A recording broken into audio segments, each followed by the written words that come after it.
Bien, entonces continuamos con esta primera parte de la clase, una primera parte un poco teórica, corta, en donde hablaremos específicamente de la definición de la investigación de mercados y una serie de etapas o procesos que nosotros iremos llevando en el transcurso del semestre, abordados desde la teoría de Kinner y Taylor, investigación de mercados tradicional, y que nosotros pues haremos en paralelo de una manera un poco más actual, pero teniendo en cuenta las etapas que nos proporcionan estos dos autores. Entonces, esta información que hablaremos en la primera media hora de clase, por mucho, máximo 35 minutos, espero, es de Kinner y Taylor, la segunda parte que comenzamos la clase anterior. Entonces, la definición de investigación de mercado, según estos dos señores, es darle un enfoque sistemático y objetivo a desarrollar y disponer la información. Todo esto con el fin de eh, tomar una decisión la más acertada al final. Ellos siempre hablan del gerente de mercadeo, que es un rol que nosotros asumimos uno a uno como, pues, digamos que con personas que controlamos nuestro grupo y los que haremos la investigación. Él lo habla siempre en el ejercicio del rol de gerente de mercadeo como la persona que es la que toma la decisión después de haber hecho una investigación de mercados o no. Entonces cuando habla, y aquí en la parte de abajo lo que hago es desglosar esta definición que inicialmente puede sentirse como confusa. Entonces, cuando hablamos de un enfoque sistemático, pues estamos hablando de que ha sido algo previamente organizado y planeado. Es metódico, que es como nosotros estamos intentando llevar esto.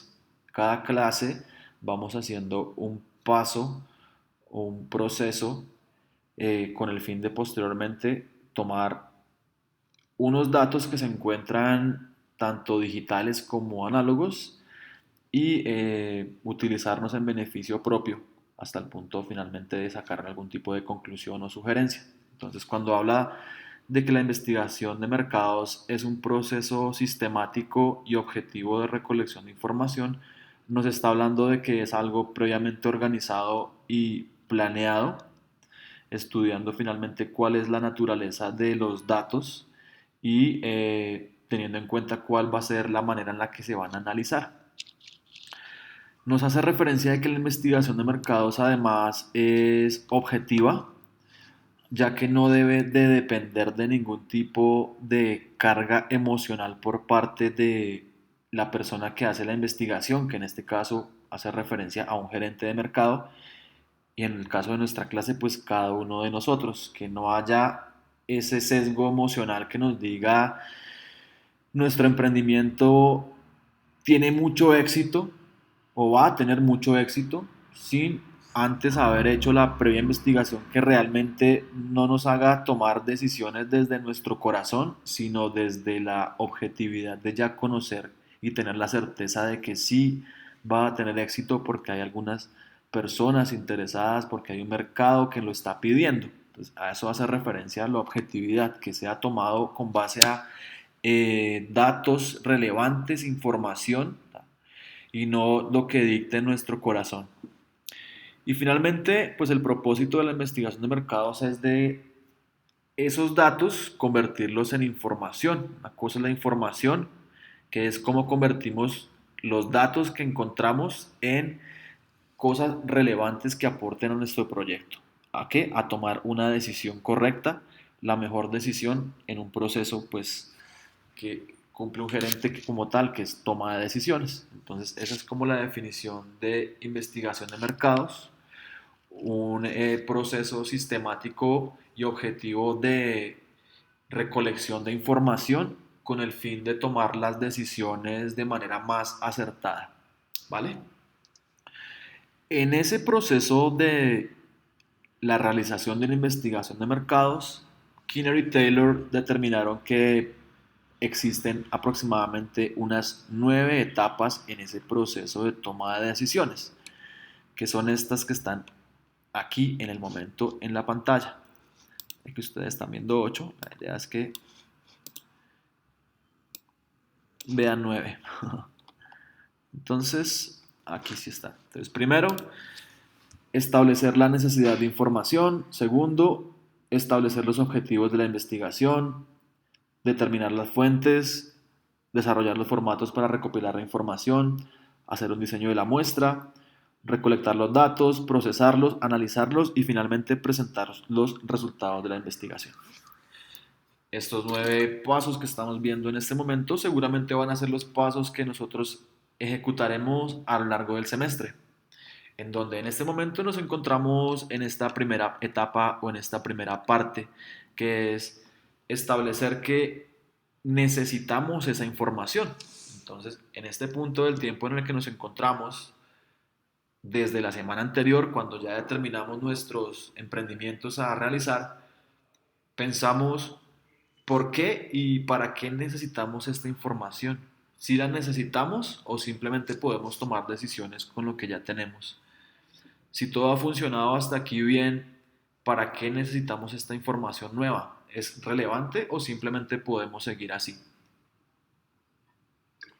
Entonces, en este punto, normalmente se hace una lista de necesidades específicas de para qué hago una investigación de mercados. O si no, pues sigo confiando en mi juicio como investigador, o mi juicio como gerente de mercado, o mi juicio como el dueño de la empresa. Si todo ha salido bien hasta aquí, pues ¿para qué necesito hacer investigación? A nosotros pues nos toca hacerla, uno porque tomamos la materia y dos pues porque estamos enfrentándonos a una circunstancia nueva como lo aprendimos en la clase anterior, nos estamos enfrentando a una circunstancia que exige pues cierto grado de incertidumbre. Entonces, las necesidades de información responden a la pregunta ¿qué información específica necesito para lograr los objetivos? Entonces, en la actividad número uno, el avance uno, yo les pedí este segundo punto, este segundo paso, y es, bueno, vamos a especificar qué es lo que yo quiero lograr con esta investigación, o sea, el objeto o el objetivo de la investigación. Normalmente ese objetivo de investigación pues responde a la pregunta ¿por qué se va a llevar a cabo este proyecto? ¿Para qué quiero hacer este proyecto? ¿Qué quiero lograr con este proyecto? ¿Cuál es el propósito de este proyecto de investigación? Eso lo empezamos a hacer nosotros. Hay personas, y hablo por la experiencia del grupo que acabo de tener, el grupo de 9 a 11, hay personas que ya lo tienen definido y hay personas que todavía en ese punto ya están enredados porque confunden el objetivo de la investigación con los objetivos de su producto. Entonces hay que tener claro qué es lo que quiero lograr con la investigación. ¿Sí? Eso es lo que vamos a nosotros a intentar resolver. ¿Qué queremos lograr con esta investigación? ¿Qué finalmente queremos solucionar? ¿Que nos conozcan o saber si es prudente sacar otra línea o simplemente conocer a qué personas le quiero llegar? ¿Cuál es mi objetivo? Mi objetivo es conocer la audiencia, mi objetivo es saber si el producto tiene aceptación o finalmente voy a vender, puede ser un objetivo, conocer si este producto tiene salida o conocer si tiene, cuáles son los materiales que debería utilizar, no sé, esos son objetivos que usted se puede proponer y que quiere encontrar a partir de esta investigación.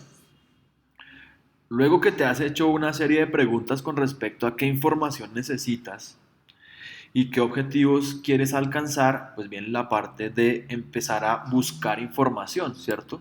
Recopilar información, eso sería la tercera parte. Empezamos a captar información, que es lo que hemos hecho en el transcurso de esta semana. Captar información. Y esa información que intentamos captar en el transcurso de esta semana y la que viene, porque es muy probable que a algunas personas todavía les falte complementar estos puntos, pues necesitamos específicamente saber eh,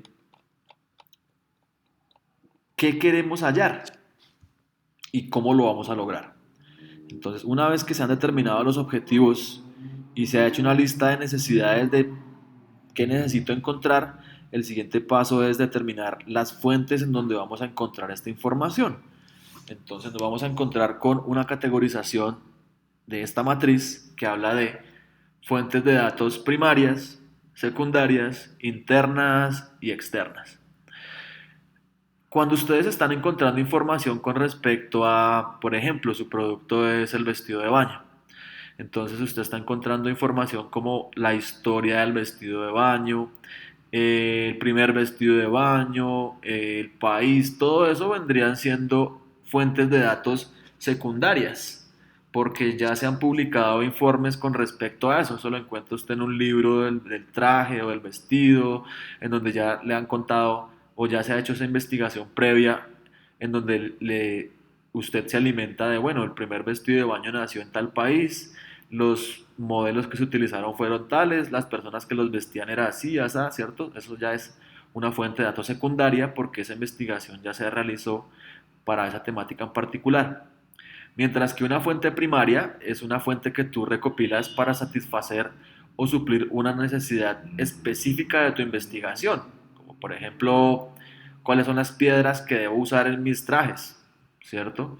O si voy a vender a qué personas le debo vender este traje, o sí, cosas específicas que recopilo de primera mano. Entonces, cuando hablamos de fuentes primarias, estamos hablando ya de una encuesta, una entrevista, observación que yo pueda hacer con un grupo que yo escogí, ¿cierto?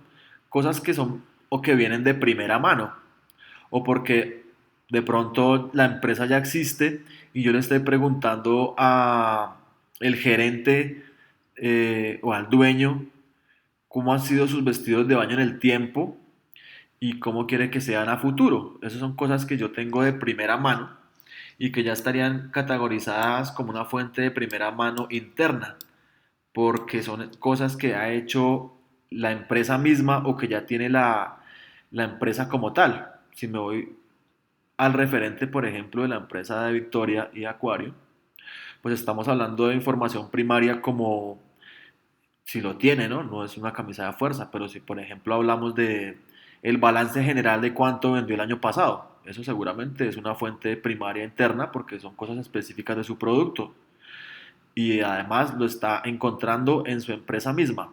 O sea, hablamos por ejemplo de cosas como cuántas publicaciones hizo en sus redes sociales. Eso también podría ser, en el año del año 2020 a 2021, eso también podría ser una fuente interna, ¿cierto? Porque hace referencia a su empresa misma. Pero si hablamos de externas y secundarias, que ya no son de primera mano, pues hablamos, por ejemplo, de estudios que se hayan hecho con respecto al traje, al vestido de baño, o estudios que se hayan hecho específicamente con respecto a la licra, o informes que hayan hecho algún tipo de revista, o un informe del gobierno, una información digital que hayamos encontrado, o algo que encontremos en un libro, pero que sea específicamente, que no hable específicamente de mi problema investigativo, sino en general de la temática. Entonces, estos son finalmente los tipos de fuentes primarios, entrevistas, encuestas, cosas que me están dando información completamente nueva con respecto a data relevante que no tenía antes, y una secundaria que son cosas que ya están en el mundo internet o en el mundo bibliográfico que alimentan mi investigación, pero de una manera contextual. O no solamente sí, de contextual, porque en el contexto también puede estar cómo está el clima económico del vestido de baño, cuántos vestidos de baño está produciendo la empresa X en un año. Toda esa información es una información relevante, pero ya no es nuestra, es externa. Alimenta nuestra investigación, pero no viene como tal de la empresa. Entonces, esas son las fuentes de datos que nosotros tenemos, primarias, secundarias, internas y externas. Luego que ya hemos determinado cuáles son las fuentes mediante las cuales vamos a recopilar la información, ustedes obviamente van a apelar a bibliografía. Inicialmente ustedes empiezan con lo externo, con lo secundario, ¿cierto? Busco bibliografía en un libro, busco información en internet, toda esa información alimenta mi investigación, da contexto, pero pues no profundiza. Luego ya llegaremos a una parte de utilizar las fuentes primarias, ya llegarle a las personas que queremos, que son las que nos van a decir qué quieren, y pues finalmente son las que van a enriquecer mayormente la investigación. Luego en la parte de los formatos para recopilar la información, entonces ahí estaremos diseñando los formularios, estaremos diseñando las encuestas, estaremos diseñando las entrevistas, las preguntas o en general los formatos mediante los cuales nosotros vamos a recopilar la información. Estos formatos pues pueden ser de dos tipos, unos formatos muy manuales creados por nosotros, que son los que apelaremos en el curso, y otros sistemas mucho más sistematizados que ha creado pues softwares o empresas que han creado softwares inteligentes para que eh, esos formatos ya estén asociados a bases de datos, y a tabulaciones y a generación de gráficas avanzadas. A nosotros nos toca pues con lo que tengamos a la mano. Entonces, pues nosotros utilizaremos los recursos como Google Forms o SurveyMonkey o Timeform, que son plataformas pues, que nos permiten la generación de formularios de una manera mucho más amigable, pero pues esta diapositiva nos muestra que hay unas maneras mucho más pro o profesionales para administrar la información, pero pues que requieren obviamente de un pago para poderlas utilizar. ¿Listo? Este es como un cuadro que nos sintetiza lo que fue la clase pasada, el sistema de mercado. Luego a esto se le suma lo que estamos hablando con respecto a las fuentes de información internas y externas. Y a esto pues la administración de la información mediante análisis estadístico, elaboración de modelos, formularios, etcétera, y las formas ilustrativas para mostrarlas. Es como la recopilación de lo que hemos visto hasta el momento. Luego viene un quinto momento que hace referencia al diseño de la muestra, que ya llegaremos a su momento, ¿cierto? Por allá cuando ya hayamos conocido la audiencia, es más o menos como la clase número 6-7, en donde pensemos a cuántas personas queremos llegar con nuestra investigación. Entonces aparecerá la pregunta, ¿a quién debo incluir en la muestra? ¿Y qué es la muestra? Pues la muestra es una porción representativa de algo que se llama la población. Sigamos con el ejemplo de los vestidos. Digamos que mi población no es completamente cierto, sino es mi especulación. Digamos que mi población para los vestidos, para la nueva colección que quiero sacar de vestidos de baño, referencia Aquarium, mi población son mujeres entre los 17 y los 30 años, de estrato 4, de la localidad de Chapinero, del barrio Chapinero, con ingresos entre 2 y 4 millones de pesos, especulando, ¿no? Entonces, a partir de esa población, sacando cifras del DANE, sacando cuántas personas hay en la localidad, cuántas son mujeres, cuántas tienen esa edad y cuánto ganan eso, digamos que me sale aproximadamente un número de 500.000 personas. Esas 500.000 personas serían mi población. Como yo no puedo hacer 500.000 formularios, ni 500.000 encuestas, ni entrevistas, porque pues me gastaría todo el año, yo necesito sacar una muestra representativa que me indique cuántas personas debo encuestar para que sean representativas de esa población de 500.000. Entonces, para eso, pues obviamente hay unos cálculos matemáticos, hay unas operaciones matemáticas que aquí pues no nos complicaremos, sino que yo les ofreceré unas plataformas virtuales, como las que estábamos hablando en la diapositiva anterior, donde, mira, coloca el número de tu población, que eso sí lo encontraste, determina un nivel de confianza y un margen de error, y entonces de esas 500.000 personas tú tienes que hacer 200 encuestas. Listo, eso es algo más asequible para el transcurso del tiempo del semestre y pues para la viabilidad de la investigación académica. ¿Listo? Eso es hacer el diseño de la muestra. Ya en esas clases por allá aprenderemos que hay diferentes tipos de diseños de muestra, si es aleatoria, no aleatoria, probabilística, bola de nieve, etcétera. Ya una categorización de los tipos de muestreo que tú determinarás con tu propio juicio de investigador y dependiendo pues lo que la investigación te esté pidiendo. Ya cuando has escogido o sacado esa muestra, que es un número, pues ahí tendrás que empezar a generar la forma de recolección de la información o este paso 6 de la recolección de datos. Recuerden que inicialmente estamos hablando de una metodología tradicional basada en el libro Kinner y Taylor y que posteriormente pues involucraremos o asociaremos a la metodología disruptiva, pero pues estamos haciéndolo todo con la mezcla de lo tradicional y posteriormente lo nuevo. Entonces, vendrá una parte número 6 y es de la recolección de la información después de que diseñaste esa muestra.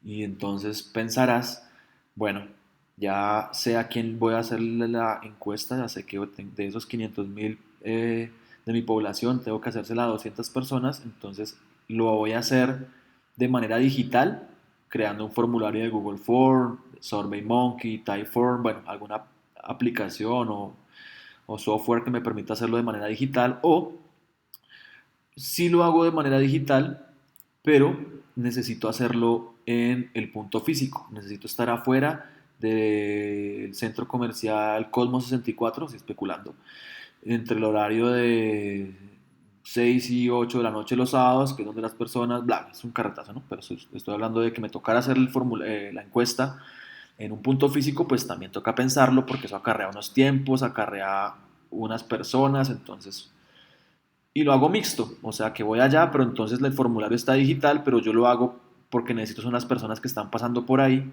y entonces voy llenando el formulario en mi celular o en una tableta y voy llenando la encuesta y eso va quedando de manera digital. Entonces sería un formulario físico, perdón, una encuesta física, pero llenada de manera digital. O si soy empachapado a la antigua, lo hago de manera física y llevo 200 impresiones, ¿cierto? Donde se lo ve la persona y la persona lo llena con esfero, pero pues eso puede acarrear posteriormente un problema de tabulación porque toda esa información que está escrita con esfero o análoga, pues tengo que pasarla a un medio digital como Excel por lo menos para que me genere estadísticas, me genere porcentajes, gráficas y pues el trabajo va a ser más, ¿sí? Si me pongo a hacer eso físico, pues va a ser el trabajo más complejo. Mientras que utilizo una herramienta digital, pues ya automáticamente cuando usted mete eso en Google Forms, eso ya le genera tablas, le genera eh, estadísticas, le genera porcentajes. Entonces nos evitamos un pedazo de la actividad. Entonces mi recomendación, obviamente, lo pienses hacer en un lugar o lo piensas hacer digital, pues piensa un formulario igual digital que tú llenes, sea remoto, porque la persona lo llena de su casa, o que tú lo llenes con la persona ahí al lado, pero que automáticamente eso vaya quedando en un registro digital, pues, obviamente. Luego que tengas ese eh, hecho, luego que hayas hecho esa recopilación de la información, pues llegas a la parte de del procesamiento de los datos, que es insisto, si lo hiciste de manera digital, pues va a ser mucho más sencillo porque ya las máquinas automáticamente lo tabularán. Aquí como este documento es relativamente antiguo, pues el procesamiento de los datos nos hablaba de que nosotros teníamos que hacerlo encuesta por encuesta o entrevista, encuesta por encuesta y coger cada una de ellas y empezar a registrar los datos y pasarlas a un computador para determinar porcentajes o incluso pues en ese momento se hacía de manera manual. Pero pues este procesamiento de los datos ahora es un poco más sencillo porque al utilizar estas plataformas digitales ya nos generan esas estadísticas solo con el hecho de tener un número de participantes y un número de respuestas. Entonces ya este procesamiento de los datos pues es mucho más óptimo, insisto, si lo haces de manera digital. Si lo haces de manera física, pues el tiempo se aumenta, claro que sí, porque el trabajo es más tedioso. Luego en una parte casi final, súper importante, que es todos esos datos que recopilaste, no solamente son datos que sí, sino analízalos y revisa la hipótesis inicial si coinciden con los datos que obtuviste. Entonces, por ejemplo, la hipótesis que tú planteaste, o hablando de la problemática, tú planteaste, ah, mis vestidos de baño van a tener gran furor en las personas de estrato 4 que viven en la localidad de Chapinero, en el barrio X. Entonces tú después miras, los resultados de la investigación y los datos dicen que el 20% de las personas dijo que les gustaban, pero el 80% dijo que no les gustaban. Entonces, uy, ahí ya hay un problema porque de pronto ese no es mi grupo objetivo, por el precio, por los materiales, no sé, entonces ahí ya empezamos a analizar los datos que arrojó la investigación para ver si coinciden con lo que planteamos inicialmente, con nuestra hipótesis, con nuestra problemática, con nuestros objetivos, etcétera. Pues ahí analizo los datos. Y ya llegó un punto final en donde presento la información a partir o presento los resultados de la investigación, perdón, a partir de un informe escrito. Entonces ahí ustedes entregan un documento en Word muy bonito, con normas APA redactado, súper robusto, con todo lo que hemos visto clase a clase. Y además, los resultados de la investigación se presentan en un formato simple, tipo presentación. Entonces, aparte de que tú me entregas un documento en Word con toda la investigación que yo leo con calma, punto por punto, aunque será más sencillo, pues porque ya como iremos eso haciéndolo semana a semana, pues ya voy leyendo son los avances. Además realizas una presentación en PDF o en PowerPoint bien bonita donde le expones a tus compañeros y de pronto a Carolina, nuestra coordinadora, tu proyecto y lo que lograste al final. Y eso en la semana 17. Y entonces haces una presentación como eh, esta, en donde, bueno, nosotros somos Aquarium y encontramos una problemática y es que no se encuentran los vestidos con pedrería de X o Y motivo y nosotros encontramos esa oportunidad de mercado porque nos hemos dado cuenta que la experiencia del usuario es que las personas quieren unos vestidos de baño no tan simples, sino con modelo. Ah, no, ya me acordé cuál es la problemática de ellos. La problemática es que no encontramos vestidos de baños para tallas grandes, entonces queremos resolver esa problemática involucrando esa nueva colección que utilice tallas grandes. Entonces, experiencia del usuario, entonces aquí, mire, me fastidia querer meter mis manos con frío en los bolsillos y no poder porque no tengo bolsillos, entonces aquí, según esta presentación, cada uno lo hace como quiera, pero hablando o contextualizando, no he encontrado un vestido de baño que satisfaga mi talla, todos me quedan pequeños, ¿sí? Entonces, experiencia de usuario. No estoy satisfecho con los vestidos de baño porque no están pensando en mi figura. Encuentro vestidos grandes, pero todos son muy cuadrados y no se amoldan a mi forma. Eso pueden ser cosas como, pues ahí va, listo, hay una oportunidad ahí de mercado porque no está ese tipo de producto. Pues aquí, bueno, puras gráficas porque ellos están hablando, pero pues la idea es porque es una presentación final, pues voy por lo menos un título que diga contexto, y hablan de la historia, metodologías tradicionales, metodologías disruptivas, prospectiva, escenarios, conclusiones y listo. Eso sería como la presentación final.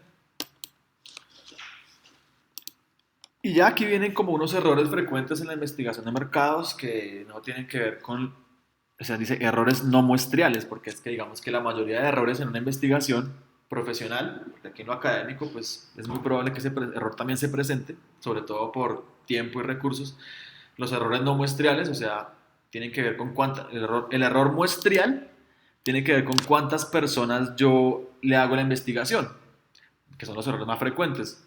Es que usted, su población era de 1 millón y usted le hizo la investigación a 15 personas, pues obviamente 15 personas no son representativas de 1 millón, entonces fijo hay un error muestral.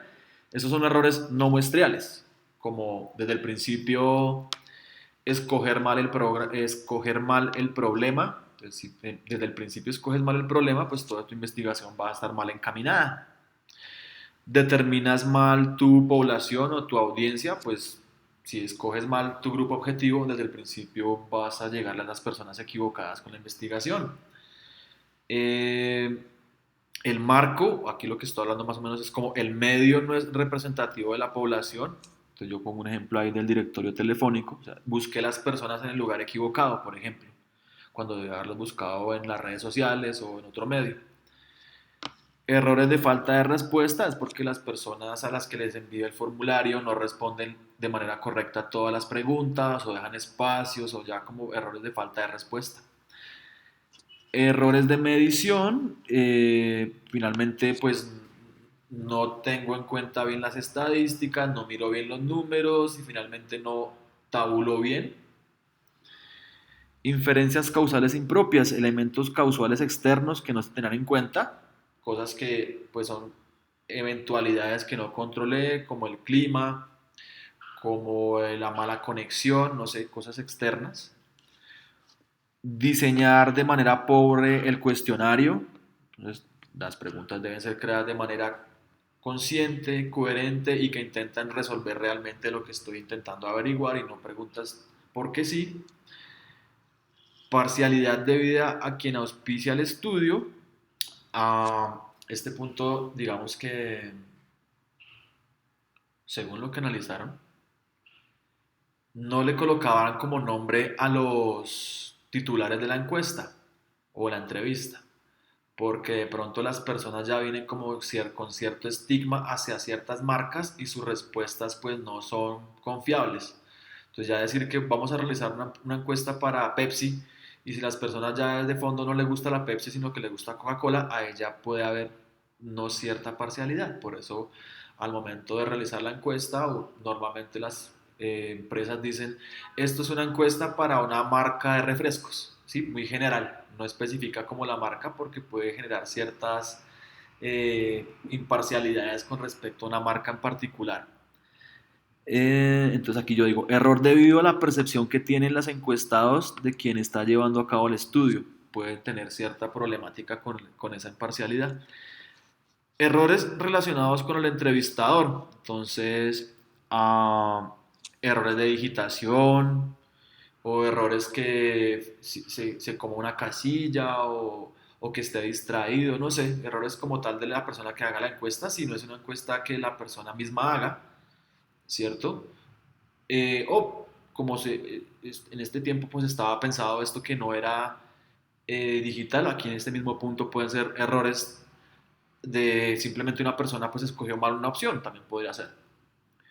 Y por último, error en el procesamiento, análisis e interpretación de los datos, o sea que tienes unas respuestas que encontraste a partir de una gente a la que entrevistaste, pero tú no interpretaste bien los datos y no sacaste unas conclusiones correctas de la información que encontraste. Eso, por así decirlo, pues son algunos de los errores típicos que puedes encontrar a lo largo de la investigación después de haber hecho todo el proceso de recopilación de datos. Y por último, pues hay como un resumen que realicé ahí, que resume la clase pasada y esta, en donde inicialmente pues hablé del concepto del mercadeo, el sistema de mercado, ¿cierto? Donde están involucradas unas variables controlables y no controlables, o más bien unas variables independientes y no dependientes, más bien, y unas variables independientes que controlamos, como el precio, la promoción, el producto, el lugar, y otras que no controlamos, que son estos factores situacionales, con el fin siempre de obtener información y tomar decisiones. Y pues en eso se encontrará una cantidad de cursos de acción que debemos escoger para tomar el más acertado en un proceso de toma de decisiones. Luego lo de la clase de hoy, que hablo específicamente del enfoque sistemático objetivo de la información, que es la definición de investigación de mercados, hasta llegar a los 9 pasos de la investigación, desde el planteamiento de las preguntas y la generación del objetivo hasta el punto de la exposición y la muestra de los resultados de la investigación que obtienes. Y ya, esa es como la corta teoría que quería explicarles en el día de hoy, antes de pasar ya a irnos a la reunión grupal de cada uno. ¿Hay alguna pregunta hasta aquí? O podemos pausar la grabación e irnos a nuestros grupos. Cuéntenme. No paré por 35 minutos seguidos. Todo claro, profe. Listo. Entonces, si hay preguntas, pues ya seguramente se abordarán de una manera más grupal o personal. Mientras tanto, les comparto esta grabación en Moodle y nos vamos a los grupos.